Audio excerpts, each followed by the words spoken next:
Let's have a little look.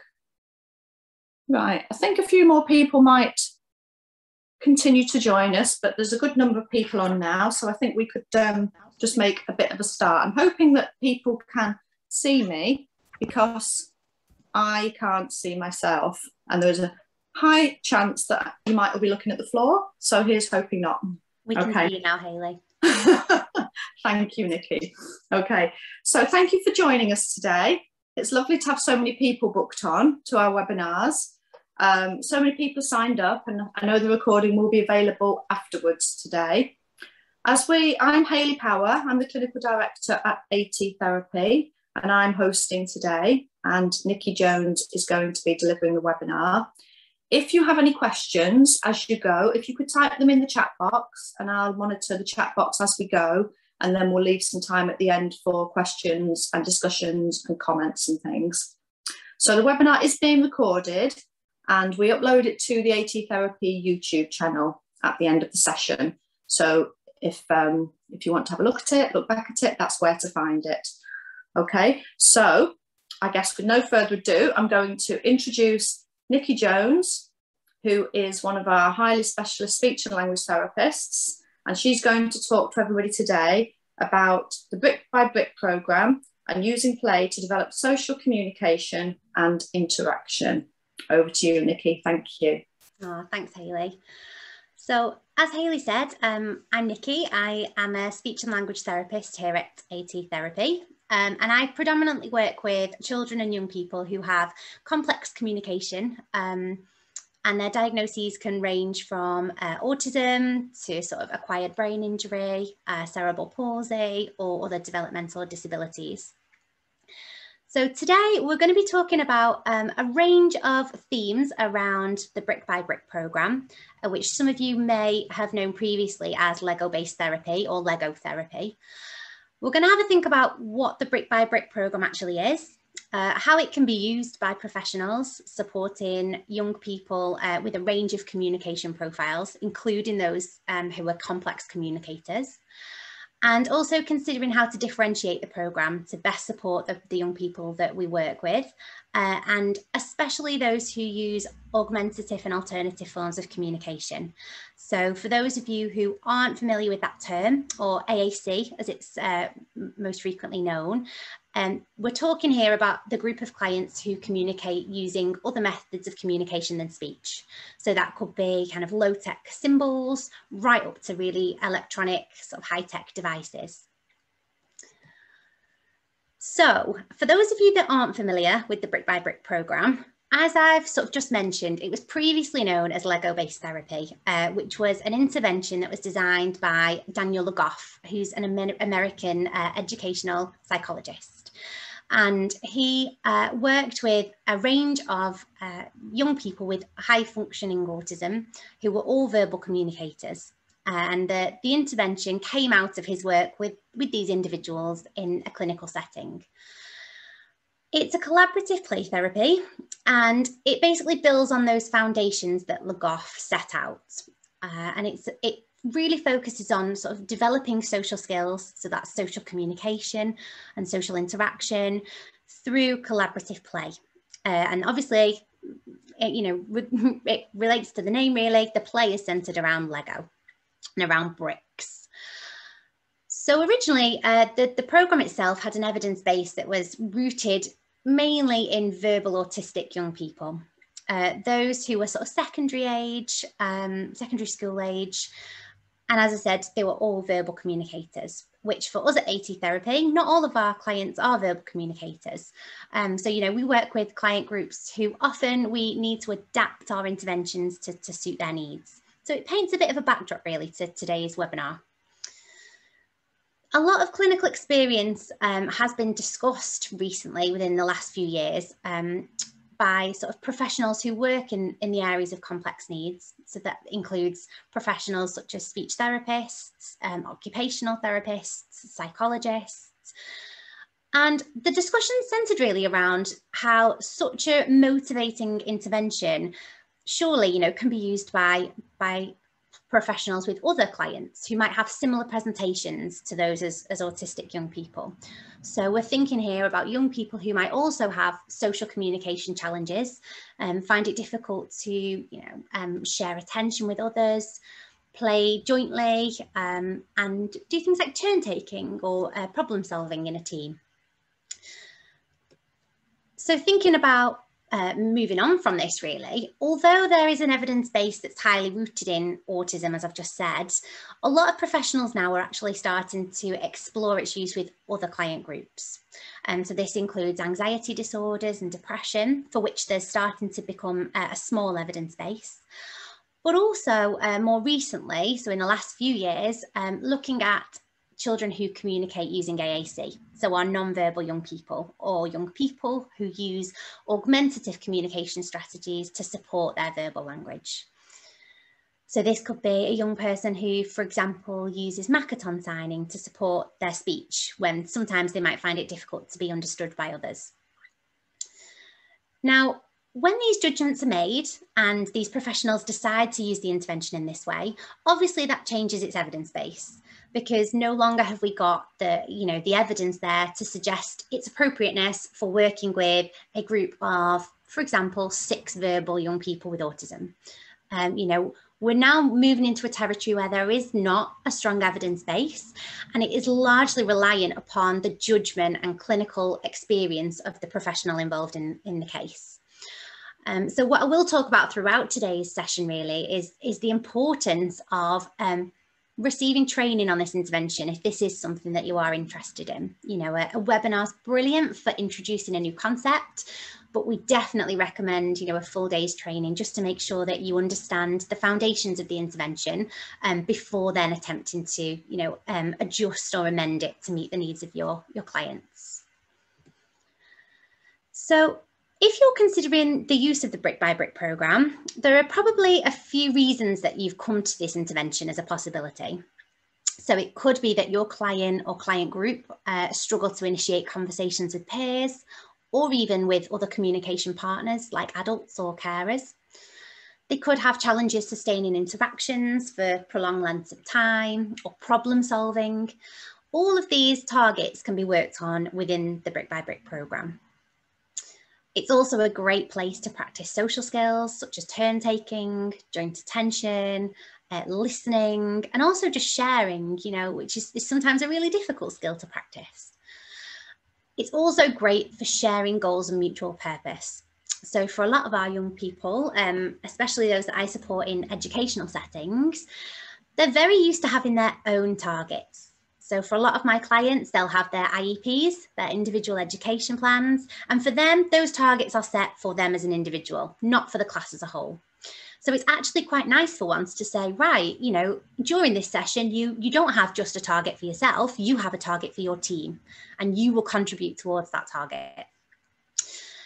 And for myself, especially as someone who works a lot in AAC, it's a really lovely opportunity to work on the development of communicative competence.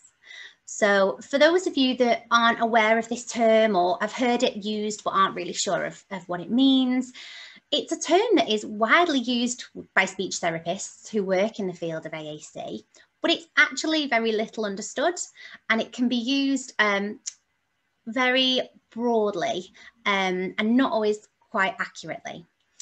So it was described by a lot of authors sort of in the early sort of 70s to 2000s as being the successful integration of the functionality and adequacy of communication with knowledge, judgment and skill. So basically what we're trying to say is we're really looking for successful functional communication. And a lot of authors have talked about the importance of achieving communicative competence through social experiences. It's not something that can be taught through having your head in a book and completing worksheets on your own. It's something that really needs to be experienced. We're also not talking about experience with one specific TA who works with the child for 8 hours a day, 5 days a week. We're talking about experience with a range of communication partners. So parents, teaching assistants, peers, aunties and uncles, the bus driver, everybody this young person is going to come into contact with. Those are the people that we're aiming to develop successful communication with. And more often than not, that can be forgotten, which is a real shame and also a real challenge for these AAC users who might have very specific targets, which we say are achieved, but actually they're achieved in a very sterile environment with one person. There was a really nice paper by Calculator in 2009, and they talked about the importance of developing communicative competence and having that as a base then for achieving goals moving forwards. So those could be educational goals, those could be functional goals after education. So, you know, getting a job, performing tasks within society, whether it's, you know, leading a group or like I said, going to work every day. And it's really an essential skill when we think about our success as an individual overall in a range of environments. So thinking away or moving our thoughts away from us as professionals for a moment and really moving to the child or our young person that we're talking about, you know, why brick play? Why the use of the brick by brick program? Well, for a lot of our clients, it's because it's fun. It's motivating. You know, the whole point of the brick by brick program is that the motivator itself is within the therapy, within the intervention. We're not having to offer certificates or class dojos or specific rewards that, you know, might be appropriate for one environment but not another. We're looking at this as a really fun thing to be a part of. So for a lot of the clients that I support, they don't need anything else. They just look forward to coming to the group and, you know, what model are we building today? What am I going to get to take a picture of at the end? I want to take it home and show my mum. I want to take a picture and send it to my friend. You know, it's something that they can then use as a springboard for further communication outside of the session. So I talked to a few young people and asked them, you know, why do they like the brick by brick program? And a couple of the answers I got were, I like building Harry Potter models. So, you know, you can see here we're drawing in their own interest into the intervention. We're not saying they have to build a car if they absolutely hate cars. We're really thinking about our client as an individual. What do they like and what is going to make them love coming to therapy, love taking part and work their hardest to develop their skills. So another young person said, I already know how to play with Lego because I have loads at home. We're coming into an intervention here where actually our young people are already confident, because for many of our young people, they have these things at home. And if they don't play with them themselves, they've more than often not seen somebody else playing with them, whether it's in school, whether it's on YouTube, or whether it's in their home, it's their siblings or somebody else.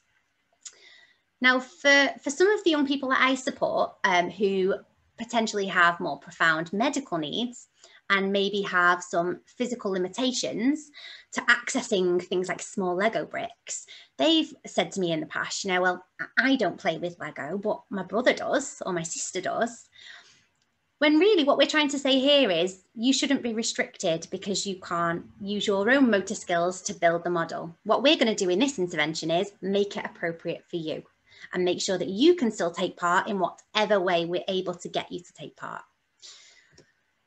So this moves us quite nicely really onto forms of delivery. So there are two main forms of delivery in the brick by brick program, and these are collaborative set building and freestyle building.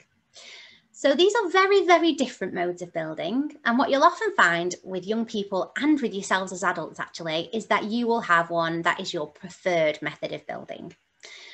So collaborative set building, we're thinking about your stereotypical Lego builds. You go to a shop, you buy a box off the shelf and you go home and you follow the instructions to build that model. So for example, I've got here a lovely Trolls World Tour Lego set off the shelf, nothing's been changed. That is what we're thinking of with a collaborative set build. It comes with instructions, and what we would then expect the group to do is to build the model following the instructions. On the other end of the spectrum, we have freestyle building, which is a lot more relaxed. This takes more imagination, more creativity. And what we're asking our young people to do in this activity is to go away with the kit builds, go away with the rules. We want them to just do whatever they want to do. So we might still set a theme or a task. So for example, I want you all to build a zoo today. Let's think of what might be in a zoo. But within that, they've got their own, free range of thoughts and their own free will to build what they want. So for me, I'm definitely a collaborative set builder. I like my instructions, I like to know what I am doing, and I like to know what is going to come out of my session at the end. So within a collaborative build, generally we have 3 jobs. So our 3 jobs are the engineer, the supplier, and the builder. So our engineer is our person who is in control of the build at that time, if you like. They will describe the instructions to the rest of the group, tell the supplier what pieces are needed, and then tell the builder what to do with them. So you can see here I've got a picture of a clipboard. Quite often my young people like props. It makes it even more fun. Sometimes it's the young people you least expect it that want the props. So I've had groups of 16-year-old lads in the past who've loved having a builder's hat and a clipboard because it just adds to the fun nature of the session. So our engineer would generally have a nice little clipboard, also really handy for hiding the instructions from everybody else if you want to set an additional language task on top and make it a real blind build. Our supplier has all of the pieces. So this is the role that more often than not, every young person wants the first time they come to a brick by brick session, because it looks like they have everything, they have all the pieces. But obviously by the end of the session, they've given them all away. So they will listen to the engineer, find the right pieces that are needed and give them to the builder. And then our last role is the role that everybody wants to be once they're an established group member. And it's the builder, who is given all of the pieces by the supplier and they build the model itself. They put all the pieces together. And more often than not, this is the one that young people tend to focus the most in that role. It's highly motivational. They're doing the building. So as you can imagine, there can sometimes be arguments that take place or, conflicts of interest here when we're dishing out roles. So it's really important for you as an adult to consider, who are you going to give each role to? How long are you going to ask them to perform the role for? And are you going to put restrictions in place? So for example, completing 4 steps of the instructions and then everybody swapping. But these are the sorts of things that will be covered in a more in-depth, one-day training session. So moving on then, we have our freestyle building. So here our groups work together to build a model of their own without a design. So here are a few suggestions I've had over the years. I want to build a snowman with sunglasses. So I'm sure if you rack your brains, you can think of a very popular Disney character who loves summertime, even though they're a snowman. So you quite often get young people who come with ideas, or you'll give them a theme and they'll spark off for something else that they want to do. That's absolutely fine. That's exactly what we want from this. And more often than not, if one group member has a great idea that's really motivational to everybody else, you're more likely to get that joint working that we were talking about, because everybody wants to build the snowman with sunglasses. We've also had suggestions of trying an alien, trying their dog. If you think about, my dog, that can be really tricky because you've got one group member who knows exactly what their dog looks like, everybody else less so. So you'll start to see your own challenges in what you're setting and what you're asking group members to do. But again, it's all part of the skill development for you as a professional, as well as the enjoyment and participation of the young people in your group. So how can we integrate this programme? Very easily is what I would say. Working in an independent field, so in my case, largely in the medical legal field, generally I would just integrate these sessions into my general therapy provision for the young person. Obviously, this is going to be dependent on your setting and dependent on your funding, what's available to you. But as an example, one of my clients is a teenager with a traumatic brain injury. And they've experienced a lot of social communication challenges in a mainstream high school. So what we decided to do was actually provide some one-to-one sessions of the Brick by Brick programme. So not necessarily what you would think if you've only ever heard of the Brick by Brick programme as, an intervention where we take 3 young people and work in a group. it doesn't always have to be delivered in that way. Again, there are modes of intervention, different levels of intervention, which can be explored further.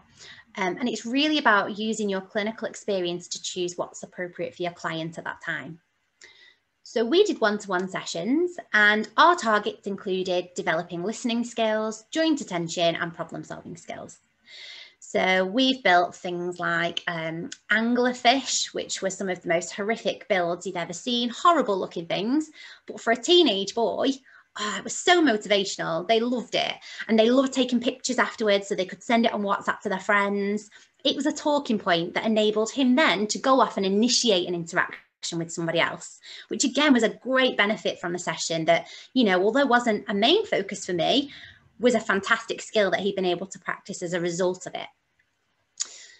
So typically sessions are recommended to last around an hour. For my clients, a lot of them can't focus for an hour, and that's absolutely fine. Again, it's using your own clinical judgment and experience. So for this client, we didn't always do an hour. We sometimes did 40 minutes. We sometimes did half an hour. We also had other targets to work on. So, you know, this doesn't have to be an all-encompassing intervention. It can be something you use alongside other techniques, which is what we did for this client in particular. But for some clients, adapting the program slightly might not be enough. So if you have young people who, for example, are very complex AAC users and might need a communication partner to sit with them, as well as yourself being in the group, that's fine. That's not a problem at all. It's just very important that you acknowledge how much you are adapting the brick by brick program as is kind of defined within their training programs. So a communication partner can often be a really vital addition to the group if you have a complex AAC user or a complex communicator, because it allows you to still fulfill your role, which is to lead the group as a whole. It can also be an adaptation in terms of the type of brick that you're using. So for some of my clients, Lego bricks are just too small. They just haven't got the fine motor ability to be able to manipulate the bricks. So what we might do is use other bricks. So for example, Duplo or Mega Blocks. For one of my clients, we even used these humongous, they were the size of like house bricks. And we stacked them all up on the playground and made these huge towers. So it's really about thinking outside the box, which is another reason really why I think it's a lovely change that the intervention's now being labelled the brick by brick program rather than Lego based therapy. You know, it doesn't have to just be tied to a Lego brick. I've already talked about session length and adapting it to your needs. I've worked previously with a client where we did 10 minutes, but we did 10 minutes twice a week. So it doesn't sound like a lot, but this client was an eye gaze user who was just starting to develop her skills. After 10 minutes, that was plenty. You know, she'd had loads of opportunities to communicate, but if we'd have carried on any longer, we wouldn't have done anything functional. And actually it would have been detrimental to her rather than being a positive intervention like it was in such a short space of time. But yeah, as I've said, just really make sure, you know, if you are considering adapting this approach, be mindful that you are doing this and be mindful about the evidence or lack of evidence to support what it is that you're doing. There is also a real benefit to using communication supports with some clients. So even with a lot of my verbal communicators, we often still use visual supports in our sessions just to reinforce concepts. I've got some older clients who are very good at masking, so portraying themselves as great communicators who understand everything. But actually, if you break down a lot of their understanding of language, there are big gaps. And with some clients, those gaps can be around prepositional language. So on, under, next to, behind, which when you think about brick building is a massive requirement really to be a functional part of a group. So visual supports can be really useful. As a therapist, I always like to just make sure I'm spreading the word that it's not just nouns that we're talking about. It's not just, you know, people's names or brick, tower. We're thinking about other types of words that can be useful to our communicators as well. So things like verbs, you know, stack, build, knock over. Knockover is a great one in terms of motivation. If you're building towers with a client group, sometimes that's all I've had all session is knock over. We've built 2 bricks up and they still want to knock it over. But if what you're aiming for is successful communication, that's a tick in the box. It's about really thinking, what are you aiming to get out of this intervention? Adjectives are also a really nice group of words to target in this intervention, because you've got so many opportunities to develop them. Even if it's then thinking about, shades of colour or descriptions of what the pieces look like. I have a client who their favourite piece, it looks a bit like a petrol nozzle that you would get at a petrol station. And we tried to describe it once and they stopped and just said to me, but it looks like a petrol nozzle. And they kind of shrugged as if, well, why would I try and describe it anymore? And that's exactly the point. It's about finding what works for your young people and practicing that use of language. Core language is also brilliant to practice in these activities. So things like stop, help, more, which are the most functional words, that we can be targeting. And social language. So, well done, try again. It's something that's often missed in a lot of groups within schools because we're so focused on achieving, specific language targets, whether that's prepositions or adjectives. But actually, it's really important to say well done to the friend that's sat next to you when they've done something brilliant in a build. And so again, lots of visual supports around these can be really helpful. When working in a medical legal field, I often come across clients who've had acquired brain injuries. So communicative rehabilitation for them can be a really complex and challenging process.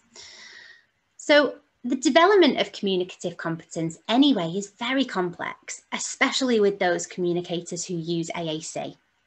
And it's really difficult for us as clinicians and as professionals to actually target different areas of competence through interventions. So when we think about communicative competence, it's broken down into different areas. And Light is a researcher who first sort of coined these areas of competence in 1989, and she revisited it later in 2014 with a colleague, David McNaughton. And the following slides are sort of taken from their recommendations about competencies and from a paper that I published a few years ago with a colleague, Dr. Suzanne Go from Bond University. And we thought about all of these areas of competence for AAC users and how we could target each area through the Brick by Brick programme, which was then at that time known as Lego-based therapy. So as we talk through these, there might be so many other examples that you're thinking of for your clients. These are just a few that we thought about. So please feel free, pop some in the chat if you've got any ideas as we talk through, or we've got opportunity to discuss at the end, which would be brilliant too. So when we think about linguistic competence, we're thinking about the use of language. So the Brick by Brick programme is brilliant for providing opportunities to practice sentence structures and practice using language. It's functional, there is a purpose to it. We're not asking children and young people to create sentences for kind of no real purpose other than to complete a task, say a worksheet, for example. We're asking them to do it to achieve something that they're going to be able to hold at the end and take pictures of and show to their friends. It's also really great for practicing familiar vocabulary in a different context. So, for example, those prepositions that the on, under, in, next to, they might have practiced that so many times with their speech therapist using a teddy in a bed, but actually, have they actually used it in a play activity before that they might do with a friend without a therapist present, which is something that Lego often is. It's also a great, safe and supportive setting to practice code switching. So what I mean by that is changing between different forms of communication. So it could be between Makaton signing and symbol use, or between verbal communication and a high-tech communication aid. It's a really nice environment to try things out. And as the group becomes more established, what you're aiming for them are established relationships where young people feel comfortable and confident to try out new things that they're working on rather than that they're established at. Operational competence is our ability to actually use the technology we need to communicate. So for example, it might be learning to navigate pathways between folders on a high-tech communication aid. So how do I get to my colours page from my home screen? I need to press more, then I need to press my colours folder, and then I've got my options in front of me. You know, how do I need to say great? Well, I need to go into my describe folder, and then I need to go into my feels folder or my, looks folder. It's also great for providing just fun opportunities for young people to take photos using their communication aid, which might not be something they get the chance to do much in school. We're in a world now where GDPR is obviously at the forefront of all of our minds in that context, but within a very safe environment where they can take a picture of their build, that's a skill to practice. And also practicing unaided communication. So acting out what needs to happen next in a build. I've had some young people in the group that are fantastic users of their high-tech systems, but actually in these settings, they've gone, well, I'm not going to use that. I'm going to try something new, and I'm going to try it on my own. I don't need you, TA, who's with me all day, to help me on this. I'm going to try it myself, which has been lovely to see that development in confidence as well. Next, we've got social competence, which does what it says on the tin. We're thinking about social communication and interaction skills. So this could be taking turns in line with their job roles. It could be practicing communication for different purposes. So, we get very caught up, I think, on communicating to direct or instruct. So, go to this, do this. But actually, we need to be thinking about communication for a range of purposes. So asking questions, what colour is it? Where does it go? Commenting on things, that's rubbish. Using humour. All of these aspects of communication are ones that we can target using this intervention. And also giving the choice of which communication to use to the young person.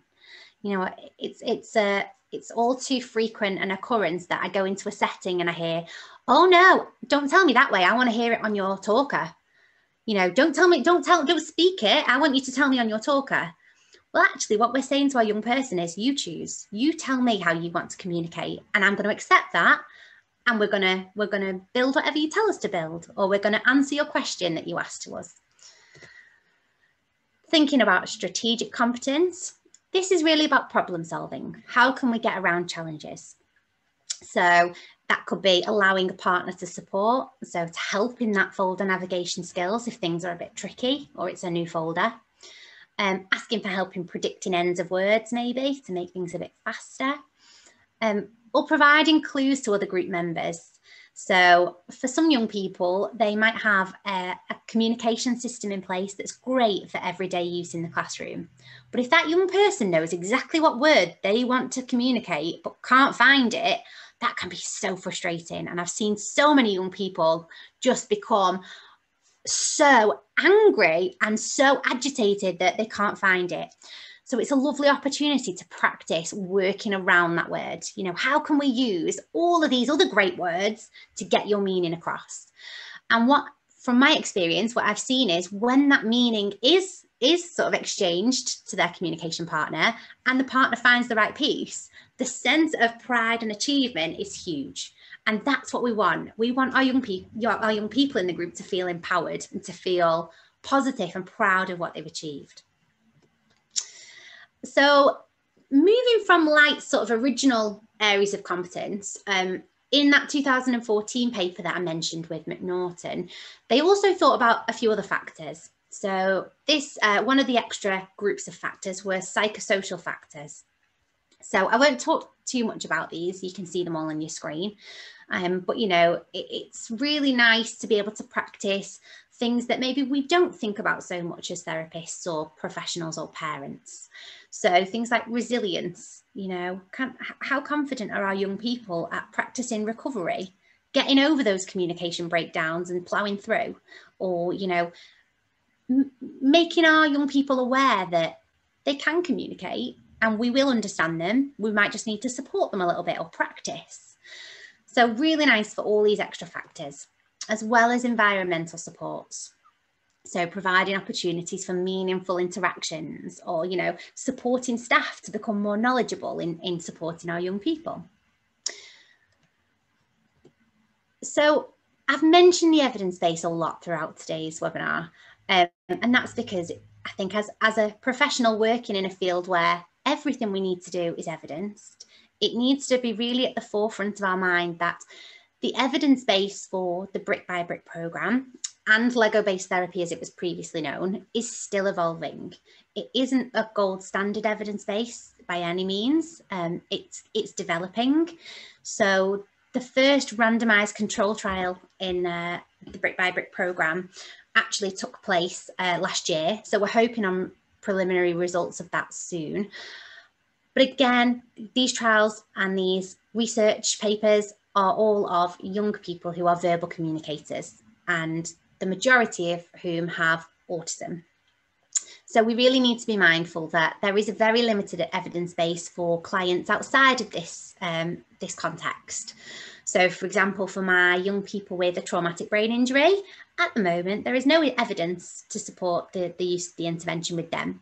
However, what I am able to do as a professional who's experienced in this field is to go away and create my own evidence for that client. And that's by keeping very detailed records of evidence, really going away and considering every single aspect of the intervention that's been adapted, every single you know, speck of progress that we've seen, but also any of the challenges that we've experienced, and being able to be completely transparent then when feeding back on any progress.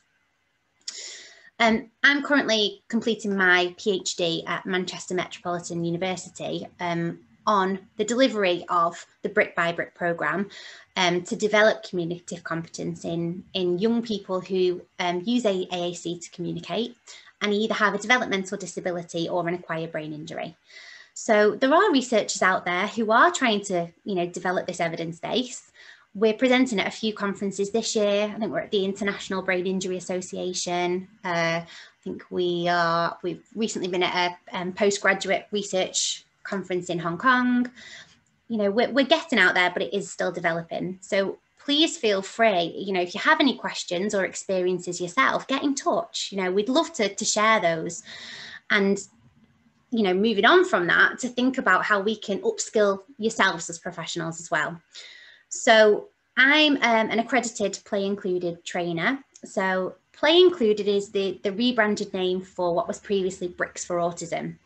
And so the company is the only training company worldwide who are accredited to train in what was known as Lego-based therapy and is now the Brick by Brick programme. So we deliver a one-day training package, which really is what we recommend for anybody before they begin to deliver this intervention. Because as I've said, today's been a very whistle-stop tour of, you know, the intervention as an overview, but there are so many aspects that need to be considered when you're delivering this intervention, or even just considering delivering it. So during a day's Play Included training, there's a real focus on the theory and research behind the programme, the structure of the intervention itself, thinking about rules, roles and rewards, you know, practicalities of how to set up a session, how to be an effective facilitator, which is yourself as an adult that's leading the group, thinking about assessment and evaluation, which again ties into that evidence, and differentiating the intervention to meet the needs of your clients, which obviously, as I've said, is kind of my area of specialism as a speech and language therapist, but also as a Play Included trainer. So at AT Therapy, we are going to be delivering our next session of Play Included training in September. So it's a one-day training course on the 16th of September, and it's based at our office in Oldham. And it's £225 for the day, 9 till 3.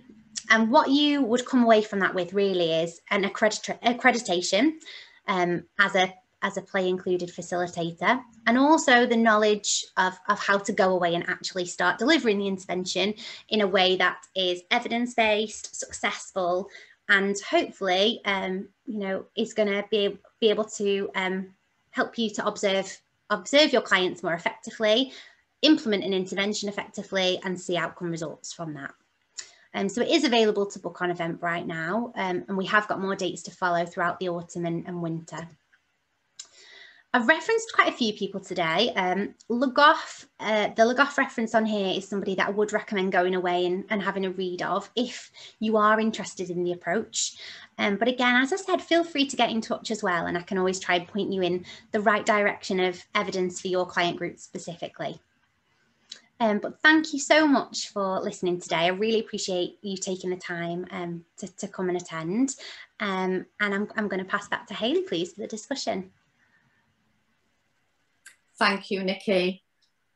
That was really educating and motivating way of describing that intervention, and I think your knowledge comes across really well. Obviously, Nikki's really passionate about this type of intervention. She's completing her PhD, so she'd be more than happy to take any questions now, or if people have thoughts later, then again, we're happy to take emails.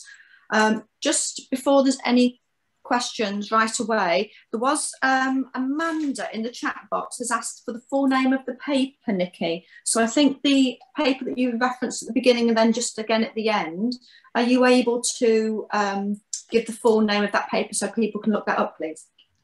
Absolutely. What I will do is when we send out the YouTube link at the end with the recording, I'll pop the paper in there for everybody so that you can go away and have a read. Not a problem. I think Amanda's actually just clarified it is on the reference list, so she's seen it at the end. I think she was asking at the beginning. No problem. So that's fine. That's already on there. And then there was another comment rather than a question, just from Janice Murray at Manchester Metropolitan University, talking about the different types of evidence that you were talking about, really. So referring to research evidence and that you are contributing to clinical evidence. So it's just a little comment about the different types of evidence there. So that's really, really useful for us to know. Yeah. Let me just have another little look. So you've got lots of comments here around people saying that, you know, it's been really interesting, really great to hear. Has anybody got any further questions that they want to ask Nikki now? Yeah. Did somebody unmute themselves then? Oh, I think we've got Suzanne. Yes, I've implemented quite a lot of Lego-based therapy groups in schools in the past. They've been fantastic and very successful. Were you saying that we're not actually allowed to do that anymore without having been on the day's training? No, you're absolutely fine to go ahead as you are, Suzanne. But what Play Included recommend is that anybody who is delivering the intervention does attend a course just so that they can understand sort of the background behind it, the research evidence, and also sort of the smaller details that they recommend that people may not have considered if they've got their knowledge secondhand from somebody else. Okay. So yeah, just things like group structuring, you know, the different, as I said, there's different modes within the intervention, so different levels. Sometimes what we've found as a company is that people will deliver the intervention, but then when they feed back to you what they have been delivering, it's not quite the program itself. I appreciate that. Yeah, I mean, within the county, all our speech therapists have done the training. I think training was delivered to all the speech therapists, and we have, I suppose, I got it secondhand, but have all got the quite hefty handbook and read through the handbook and had training from the speech therapist. So it has been cascaded in a fairly systematic manner.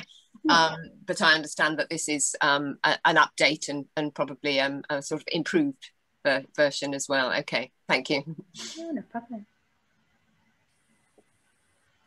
Okay, thank you, Suzanne. Has anybody got any more questions? I'm just having a little look through the box. There's no questions from Beaumont College, just thank you. Okay, thank you from Beaumont, lovely. Thank you. Yeah, thank you from Beaumont as well. Hayley, it's Janice here. I just wanted to come in and say I wasn't being critical of what Nikki was saying there.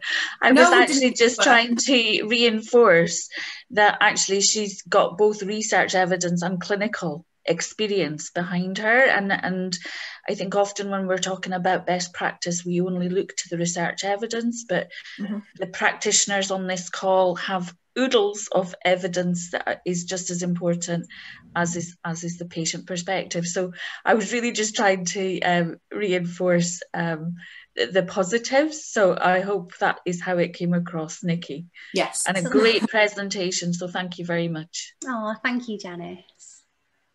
Nikki, I've got a question actually, sorry. Hi, it's Dragana from Beaumont College. I tried to put some groups together. I wanted to ask, would you recommend doing a session with the instructions already there, sort of, that come with the Lego? Because we only had sort of freestyle bricks, so it took a lot of time to put the instructions together and take all the pictures of how to do it. So is that something you recommend, just to stick with sort of packages with instructions? Yeah, there's been a lot of discussion recently actually about when to start freestyle building, because we had a lot of feedback from facilitators who came to training sessions, went out and sort of did freestyle building straight away, and they found that actually they weren't getting the results that they wanted. So the discussion at the moment, again, limited sort of critical evidence base, but clinically we are saying we recommend around 6 sessions of kit builds first. So once the young people are then established in the knowledge of the roles within the group, what's expected of them within a session, then you can almost start to take those roles away slightly and change the intervention up. But to be honest, for some of my clients, I've worked with some of them for 6 months and it's still not quite been the right time to move on to freestyle building. So yeah, I think it depends. That's what I found as well. Yeah, I haven't got there yet.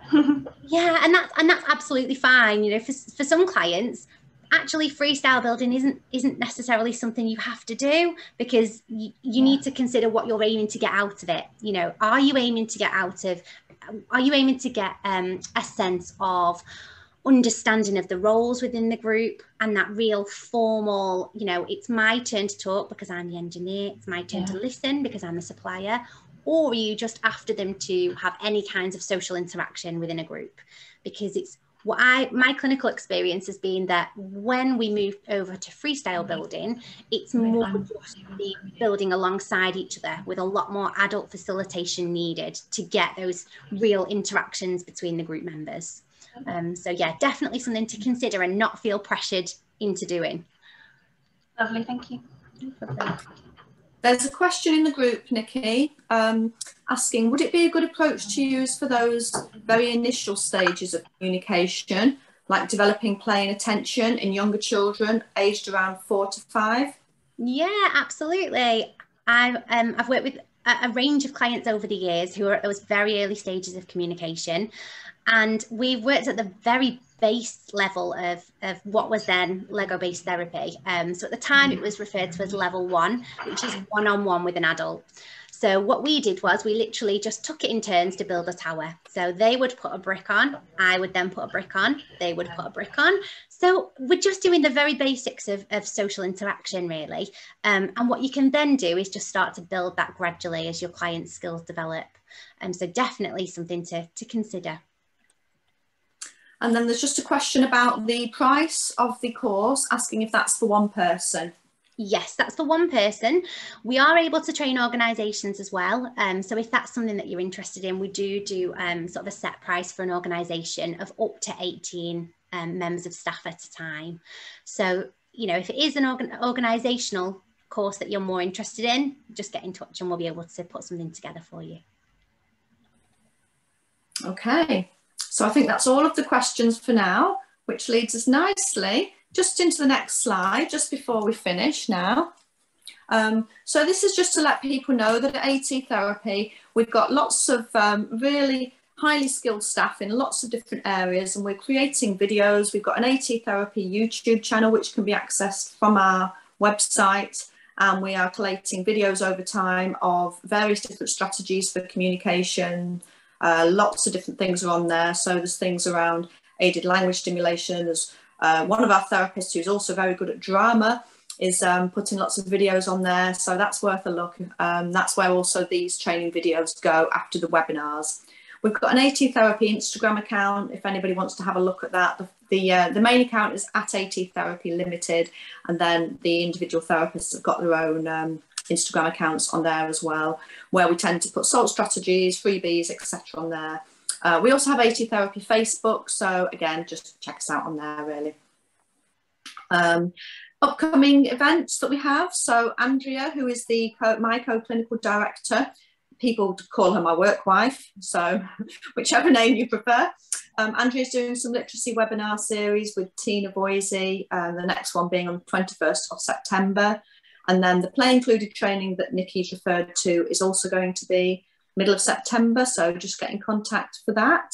All of our courses are on Eventbrite, and our next lunchtime webinar, our next free webinar, is going to be Gregor and Leif, who are two of our AAC mentors. So our AAC mentors, for people that don't know, are young adults that we employ that use communication aids, use high-tech communication aids, and they work with some of our younger or less experienced communication aid users to help inspire them to use their communication aids across various environments. It might be school, it might be home, it might be sessions out in the community. Gregor's most exciting session was Alton Towers, because that's where his mentee wanted to go. Both are really experienced in terms of talking to groups of people around AAC. So if it's something that is of interest to you, using AAC mentors, listening to AAC mentors, then that's definitely worth a sign up. That's also going to be available on Eventbrite, and that's 23rd of September. We're not going to do one in August. They have been monthly, but we've made the decision that a lot of our audience work in schools. A lot of people aren't going to be working over the summer holidays. So we're going to have a break for a month and then relook at those again in September. Okay, so I think that brings us to a close. Thank you everybody for attending. I'm going to stop recording now, and thank you once again for attending the webinar on Brick by Brick Play.